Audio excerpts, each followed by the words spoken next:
Alejandro Flores ya está aquí con nosotros, él es traumatólogo y va a tocar este tema de las lesiones del hombro y sobre todo la manera de tratarlo. Seguramente ustedes han tenido alguna lesión, es muy común, siento yo, ya nos sacarán de esta duda. Mi querido Alex, bienvenido y gracias por estar aquí. Hola, muchísimas gracias por la invitación, Ara. Al contrario, oye, cuéntame, ¿sí es muy común o a mí se me lastimaba el hombro a cada rato? No, es de las lesiones más comunes que podemos tener, porque básicamente el hombro es una de las articulaciones que tiene la mayor movilidad y tiene muchísimos tejidos alrededor que la mantienen en su lugar. Entonces, estos tejidos a veces pueden llegar a tener condiciones inflamatorias, que es lo más frecuente que podemos encontrar. Por sobreuso, por ejemplo, normalmente un día que se te ocurre pintar la pared de tu casa o tu casa completa, al día siguiente probablemente vas a tener mucha molestia a nivel de tu hombro por el movimiento con el cual estuviste realizando la condición de pintar. Exacto. Esto puede llegar a generar que los tendones, por tanta fricción, se puedan llegar a inflamar.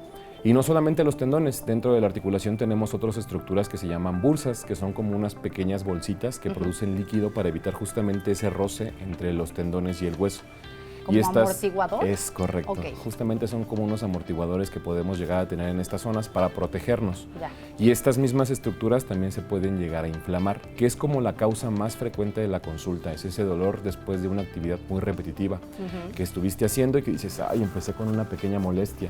O incluso en el gimnasio cuando uno empieza y que no tiene mucha experiencia y va sin mayor condición de ayuda de nadie. Sin mayor condición y con toda la energía, porque dices, todo el ahora entusiasmo, sí, porque ahora voy a cumplir sí. mi propósito de año nuevo, ¿no? Y terminas lastimándote. Es correcto. Y obviamente estas condiciones inflamatorias es lo más frecuente que podemos llegar a presentar.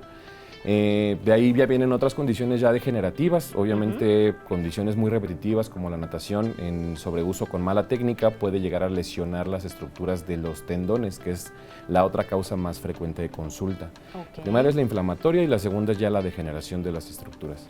Entonces ya la degeneración, pacientes un poquito ya más grandes de edad, después de los 50 en adelante empiezan a tener molestias y limitación para el movimiento del hombro. Ahí sabremos qué es lo que está pasando, pues bueno, hay que hacer estudios, ¿no? Ultrasonido, resonancia, para poder dar un diagnóstico adecuado al paciente.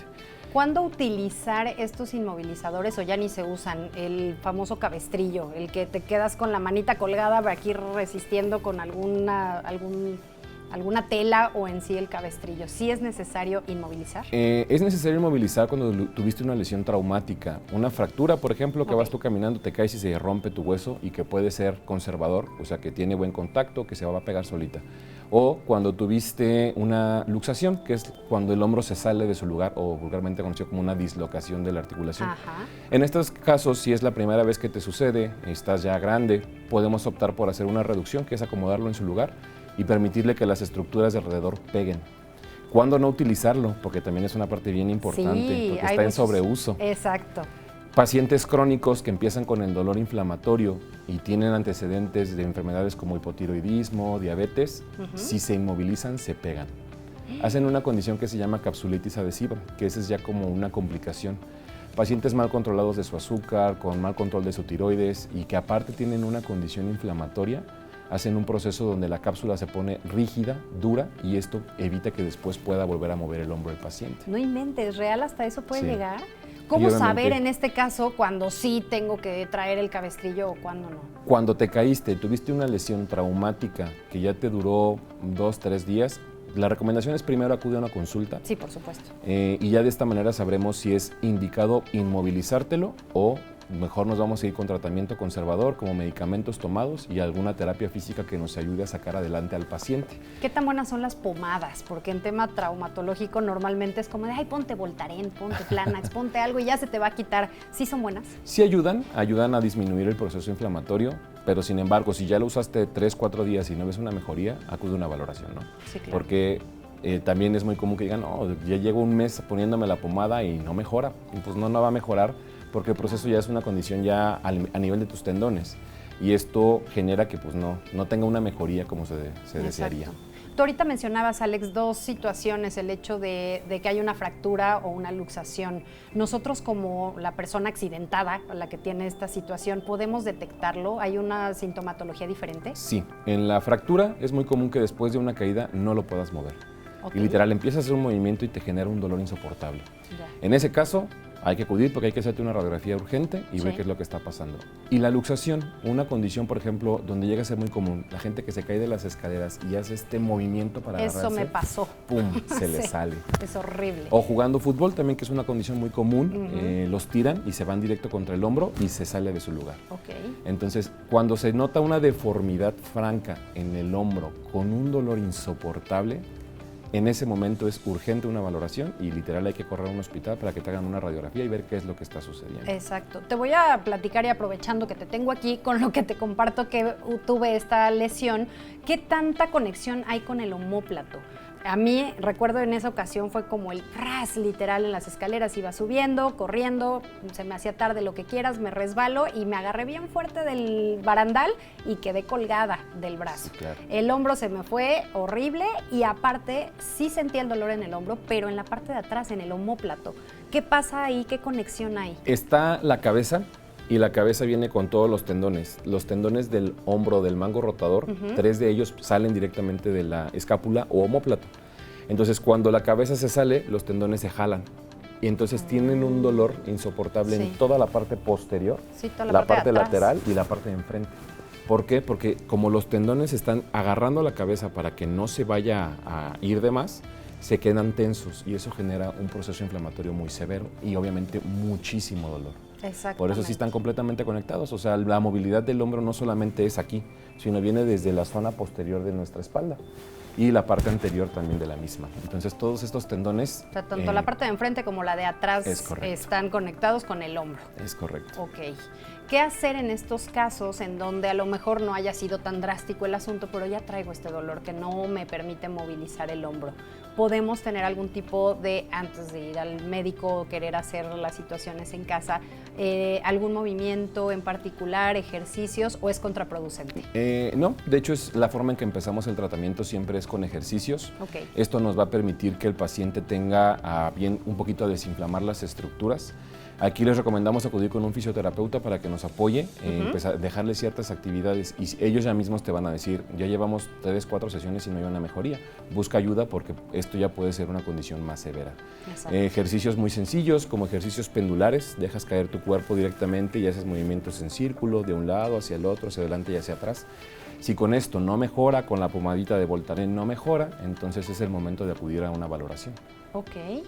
Aquí, Alex, el hecho de saber pues que hay estos métodos, como mencionas, de ir con el fisioterapeuta, también existen los famosos hueseros. Es correcto. ¿Qué tan bueno es llegar al huesero? Muy malo, porque básicamente los hueseros, a diferencia de un fisioterapeuta que es una persona preparada, no tiene el conocimiento de la anatomía, de las estructuras que pueden estar dañadas y solamente están creados como pues al vapor, ¿no? O sea, como lo que la gente le ha contado y ha pasado de generación en generación. Y no es por demeritar el trabajo de una persona, pero básicamente al no tener la preparación adecuada, en vez de mejorarte, te puede perjudicar más. Sí, claro. Entonces, la recomendación es acudir con alguien que esté capacitado en esta parte del área de la salud, que en la parte médica, para que el paciente no tenga un daño mayor. Porque si nos ha llegado a pasar pacientes que tenían una luxación, una dislocación, y el huesero lo estuvo sobando, lleva 3 meses con el hombro de fuera, con un dolor que dice, pues ya es que ya se convirtió en normal y dicen que es normal. ¿Por qué? Porque básicamente esta persona pues no tiene la capacidad de poderlo regresar o saber qué hacer para poderlo regresar en caso de que esté atorada la cabeza. ¿Hay algún punto en el que tenga que haber una cirugía de hombro? ¿Existe eso? ¿Qué es lo que tendría que pasar para que haya...? Por ejemplo, en tu caso que tuviste la luxación, si ya llevas más de 2 luxaciones, es momento de acudir a una valoración porque lo más seguro es que tenemos que hacer reparaciones de unas estructuras internas para volver a hacer que el hombro quede estable. A esto le llamamos una inestabilidad de hombro anterior. Pacientes que ya tienen mucha alteración para la movilidad, donde quieren recuperar ese movimiento, normalmente también ya el mango está roto, que son los tendones que estábamos platicando. ¿Es el manguito rotador? El famosísimo manguito rotador, y hay que coserlo para que pueda volverse a insertar a su lugar y pueda recuperar el movimiento del paciente. Si no lo haces, se va a convertir en una cirugía que podría ser mínimamente invasiva con pequeños hoyitos, unos 3, 4 hoyitos en tu hombro, se convierte en una prótesis de hombro. Madre mía. ¿Por qué? Porque la cabeza del húmero, al momento que se rompen los tendones, pues se pega directamente con el acromio y se empieza a raspar el cartílago. Y una vez que el cartílago se muere, ya no hay vuelta atrás. O sea, y ahí sí es con una prótesis o quedarte sin movimiento de tu articulación. No, pues sin duda es acudir con el especialista desde el momento en el que haya una situación así. Es correcto. Antes ya de despedirnos rápidamente, si hay un golpe, ¿qué es lo primero? ¿Hielo o caliente? Porque luego no sabemos ni qué hacer. Primero hielo. Primero hielo. Para desinflamar. Ok. Es la parte más, lo que más te va a ayudar para disminuir el proceso inflamatorio siempre va a ser el hielo porque baja el proceso de circulación y lo cual disminuye la inflamación. Perfecto. ¿Vale? Y si de plano ves que te tomaste un paracetamol, algo muy sencillo y dices, ya llevo 2-3 días y esto no mejora y no mejora, pues acudir a una valoración. Vámonos al doctor. Y si queremos llegar contigo, ¿dónde te encontramos, Alex? Yo estoy ubicado en el Hospital H+, o en el Hospital Ángeles de Querétaro en Sueño, ¿vale? En el H+, estoy en la Torre 3, en el piso 18, y en el Ángeles en el 320. Perfecto, hay un teléfono que está apareciendo en pantalla, 442-675-2253, para poderse comunicar contigo, Alex. Sí, muchísimas gracias. Al contrario a ti, muchas gracias por tocar este tema tan importante y que sí es frecuente, así es que hay que cuidarnos y cualquier dolorcito, vámonos con el especialista, no vayamos a hacer algunos rituales que al rato sean contraproducentes. Vamos a ir rápidamente a un corte, recuerden, estamos aquí en Confianza, regresamos.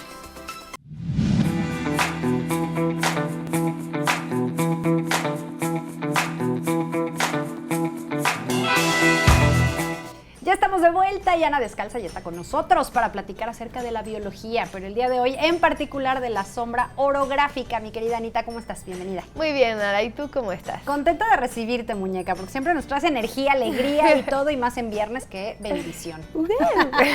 Oye, cuéntame, ¿qué es eso de la sombra orográfica?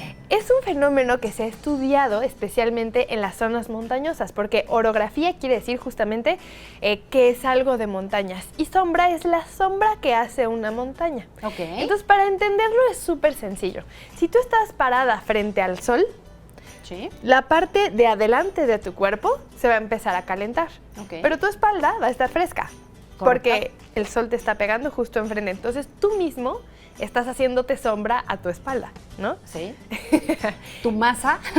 Tu masa hace sombra atrás. Okay. Y eso, por más trivial que parezca, en realidad es importantísimo, porque todos, incluso una gran roca como una montaña, tienen la capacidad de darse sombra a sí mismos. Dependiendo hacia dónde esté orientada una cadena montañosa, va a llegarle más sol de un lado que del otro, dependiendo hacia dónde esté, si al norte, sur, este, oeste. Correcto. Pero una parte de esa montaña le va a dar sombra a la otra. Y si estás, por ejemplo, en una montaña que ve de este a oeste, donde va el sol, en algún punto seguramente te va a llegar el sol, ya sea en el amanecer o en el atardecer. Correcto. Pero si estás en el norte, muchas veces el sol nunca pega ahí. Cierto. Porque va de un lado. Eso implica que esa zona de una montaña va a ser siempre un poco más fresca, probablemente más húmeda.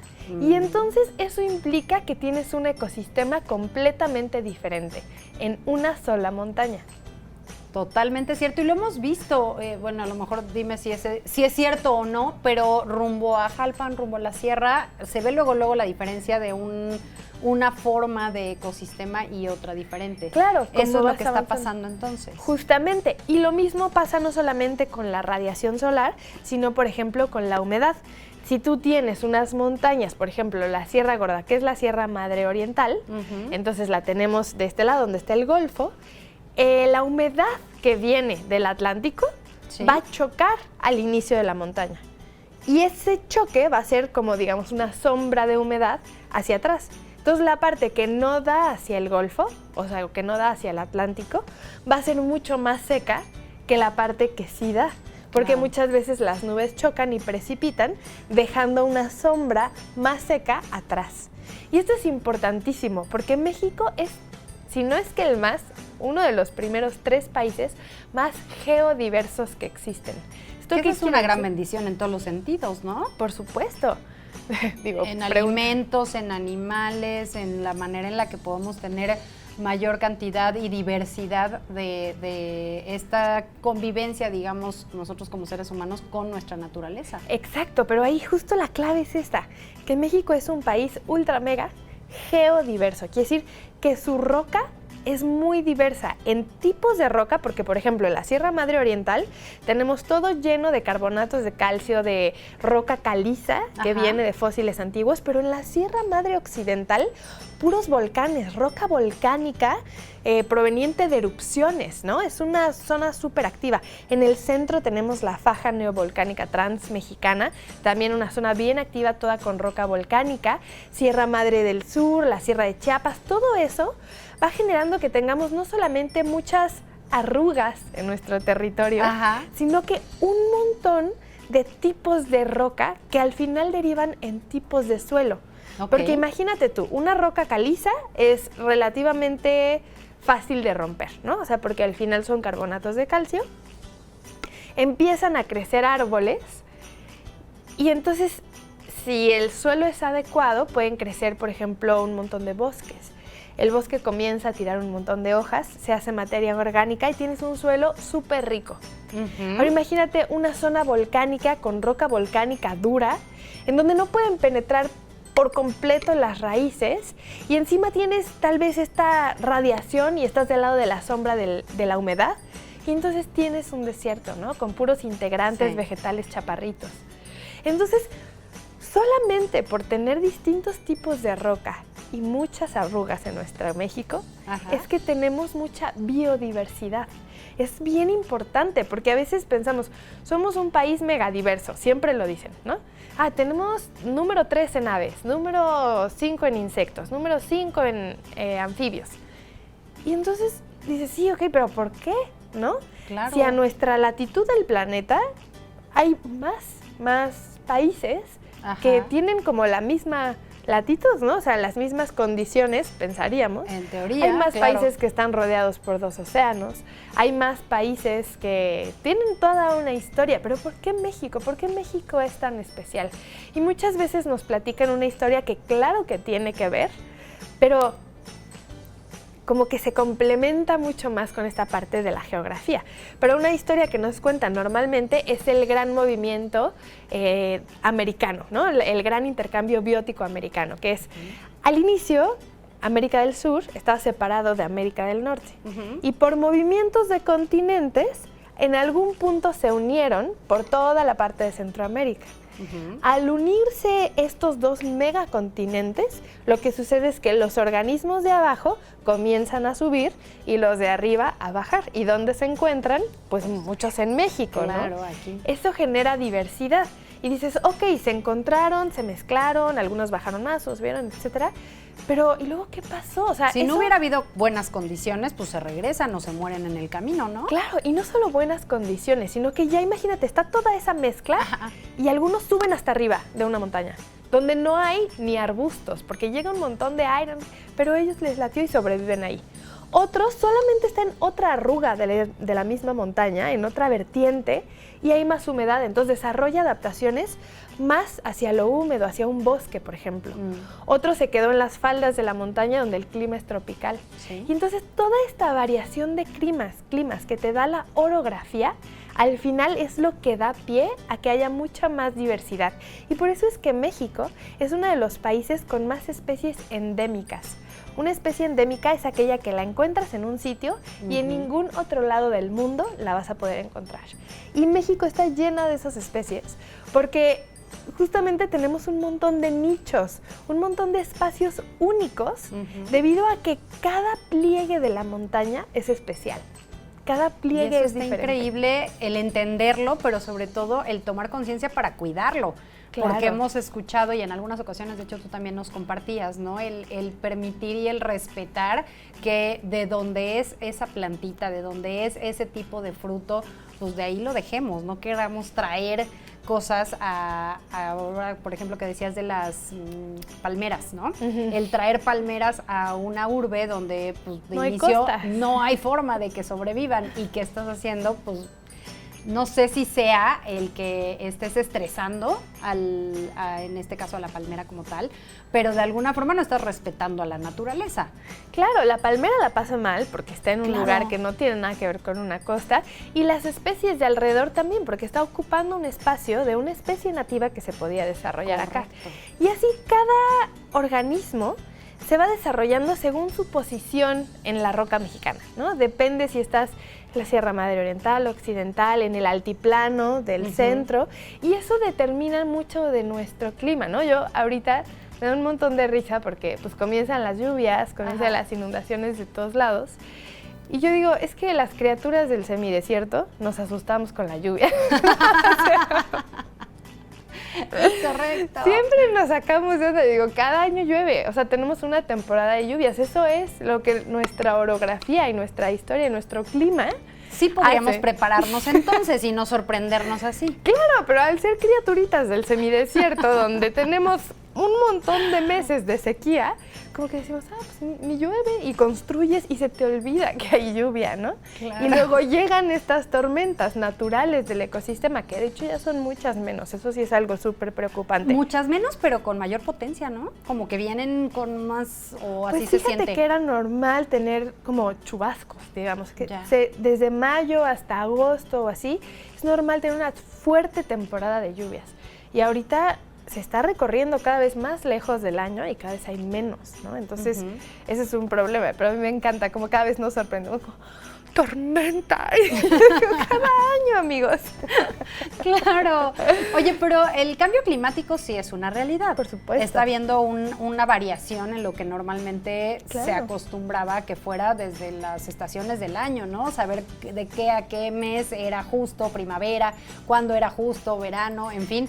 Y resulta que ahora, como bien lo mencionas, pues está habiendo un cambio en fechas, se están recorriendo, se están acortando y todo esto, pues sí genera cierto caos, Anita. Por supuesto, claro que sí. Y eso genera un montón de problemas y además lo más grave de todos estos cambios que está habiendo, yo diría, por ejemplo, es la contaminación. Es que eso no se había visto antes. ¿Cómo puede haber antibióticos en ballenas azules ahora? Madre mía, ¿es ¿no? en serio eso? Sí, claro. Okay. ¿Cómo puede haber un montón de fármacos navegando en nuestros ríos, ¿no? Y eso es bien importante porque la orografía también tiene que ver con eso. ¿Cómo está acomodado tu lugar? ¿Cómo está acomodada la montaña en donde vives? ¿Te has puesto a verla? ¿Has visto a qué inclinación te encuentras?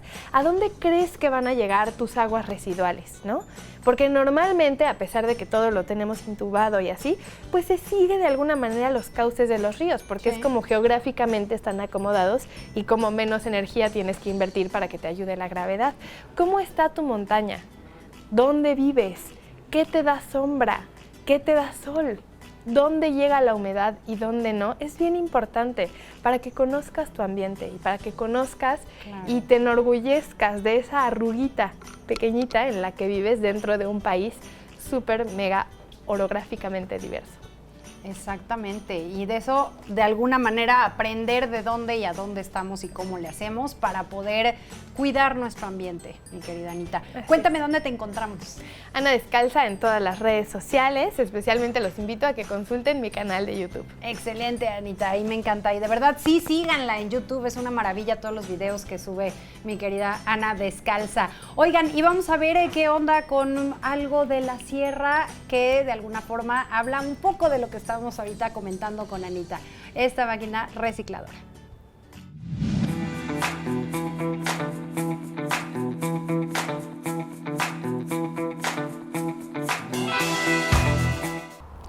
Se compran colchones, ¿lo ha oído? Segurísimo que sí lo ha oído y no sé si se ha preguntado, ¿y después de eso qué?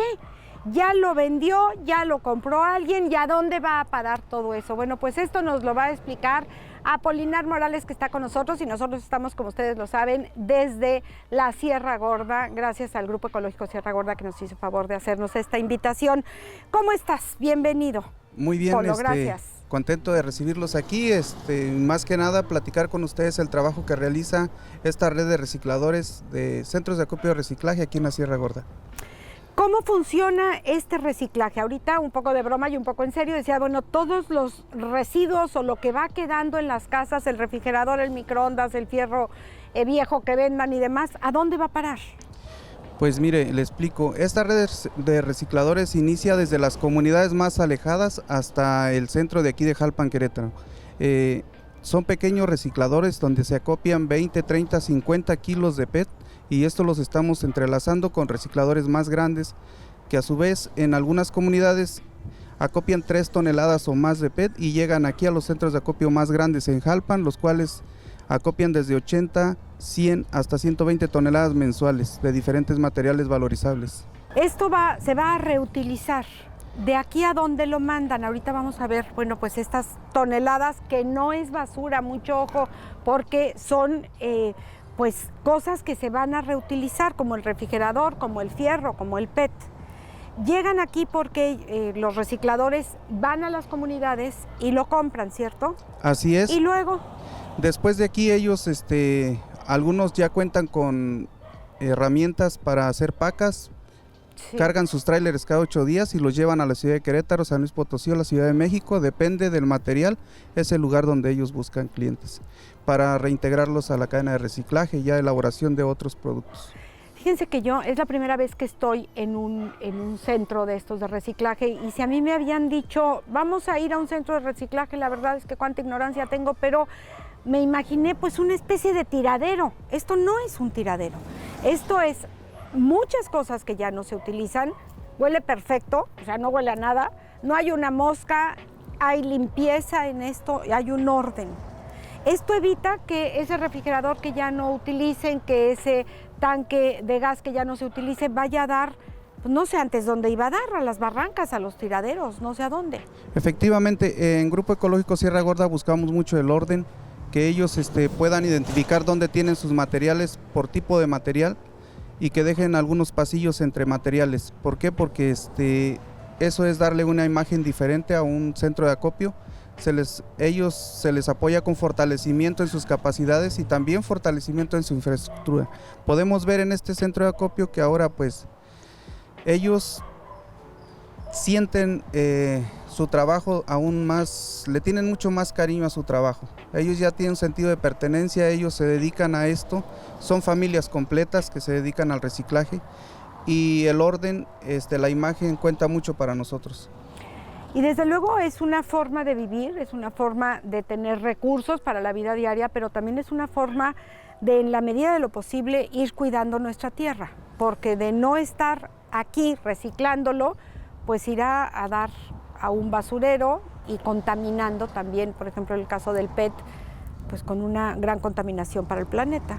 Así es, hay barrancas que pues encontramos cualquier tipo de material, hay tiraderos clandestinos, se está trabajando muy fuertemente en reglamentación de residuos sólidos aquí en la sierra, y lo más ideal es que los 5 municipios de la sierra ya contaran con un reglamento de este tipo para evitar que, por ejemplo, gente de Jalpan, por no entregar sus residuos separados, pues los vayan y los tiren a Arroyo Seco, que no cuenta con un reglamento de este tipo por el momento. Pues ojalá que todos estos municipios cuenten con este reglamento y se unan, porque a veces decimos, ¿qué podemos hacer por el planeta? No, pues yo no puedo hacer nada ahí, a lo más cuido el agua. No, a lo más tenemos muchísimo que hacer, y este sentido de pertenencia de si aquí naciste y aquí viviste, aquí estás viviendo y van a vivir tus próximas generaciones, pues cuídalo, porque es lo que les vas a dejar a los hijos y a los nietos. Así es. Polo, muchísimas gracias, te agradecemos mucho, de verdad, y bueno, vamos a platicar con una de las personas que trabaja con sus manitas todos los días en este centro de reciclaje. Por supuesto, estamos aquí desde la Sierra Gorda.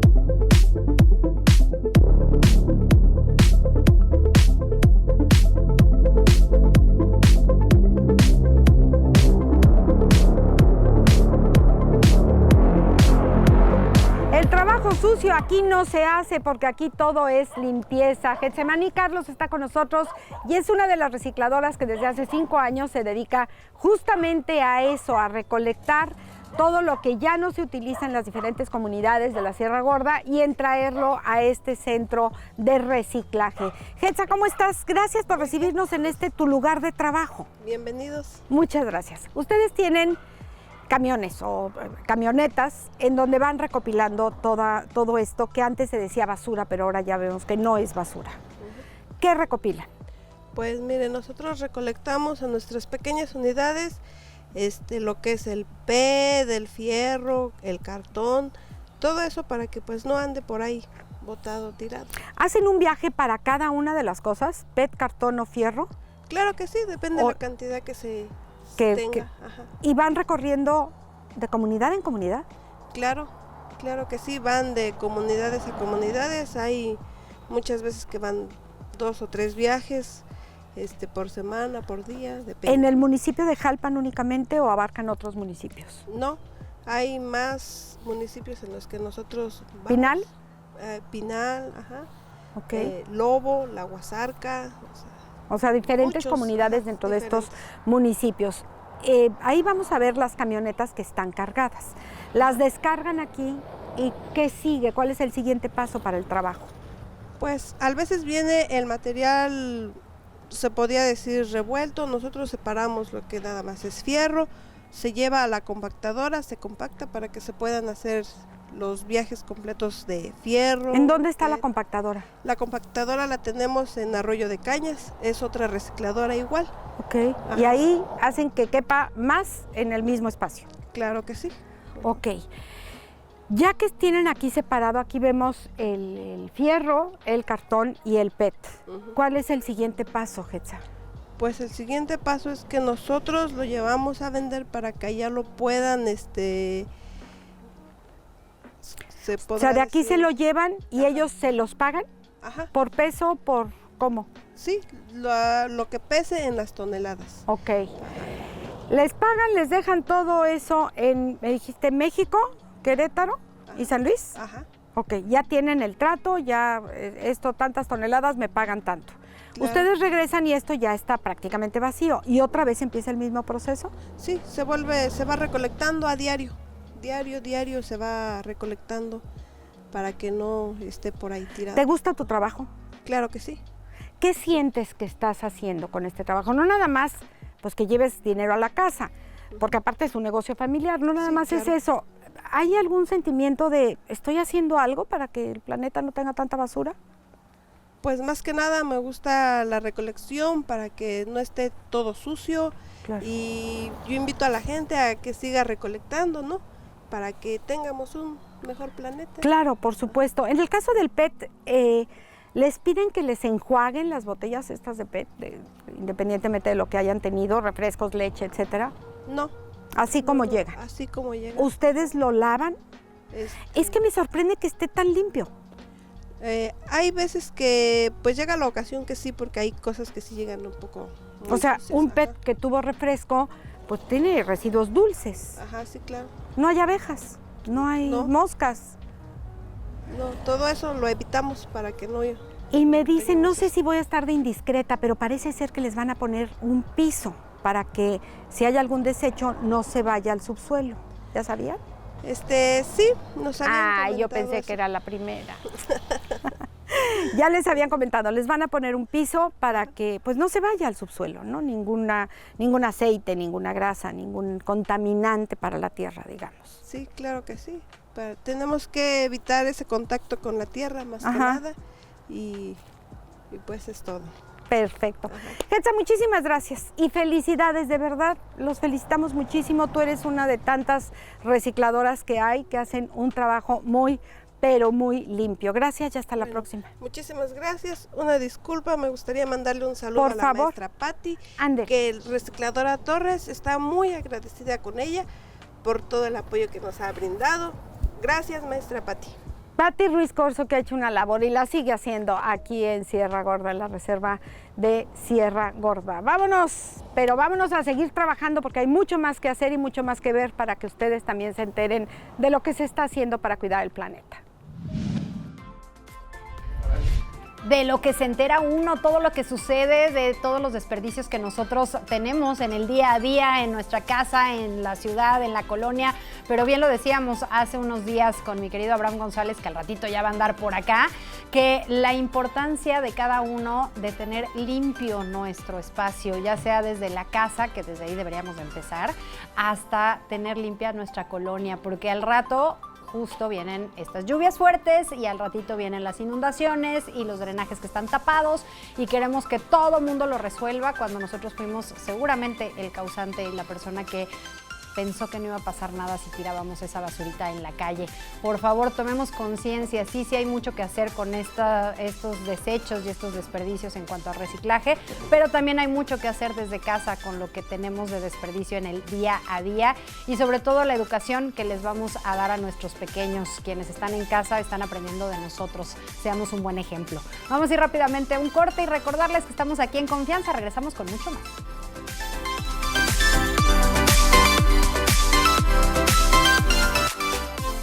Muchas gracias, mi querido Cristian Castillo, como siempre, dándonos lo mejor de los espectáculos. Y ustedes también, de verdad, gracias a todos los que el día de hoy nos acompañaron en este viernes grandote, este arranque de fin de semana. Ya se acabó el programa, pero nos encantó haberlo compartido con cada uno de ustedes. Mil gracias a nuestros amigos de radio, de televisión, por supuesto también vía streaming en www.rtq.mx y también recordarles nuestras redes sociales para que ahí nos puedan seguir. A mi querida Amelia Cove, le encuentran como En Confianza con Amelia y una servidora como Ara Rangel Oficial. Ahí estamos en todas nuestras redes, Instagram, Facebook y nuestros canales de YouTube. De manera particular, mi canal de YouTube como Creciendo con Ara Rangel, que justo el día de hoy tenemos programa a las 12:30 del día. Aquí igualmente en Radio y Televisión, solamente la transmisión de televisión y estaremos hablando de etología, qué es lo que sucede con los perritos y los gatitos en cuanto al comportamiento. Hoy hablaremos de eso en punto de las 12:30 del día aquí en Radio y Televisión en Creciendo con Ara Rangel. Mientras tanto, les deseamos un excelente fin de semana y el próximo lunes vamos a tener más contenido importantísimo para todos ustedes. De verdad, Amelia Cove ya estará de vuelta, ya estaremos compartiendo ambas con ustedes para que sigamos aprendiendo de todos los invitados, todos los colaboradores, todos los especialistas que vienen para poder platicar de temas muy, muy interesantes. Gracias a todo nuestro equipo de trabajo aquí en Radio y Televisión Querétaro y les deseamos lo mejor en este gran viernes. Excelente fin de semana. Nos vemos el próximo lunes en punto de las 8:30 de la mañana. Gracias por tu sintonía. Te esperamos muy pronto para seguir platicando aquí en Confianza. Hasta pronto.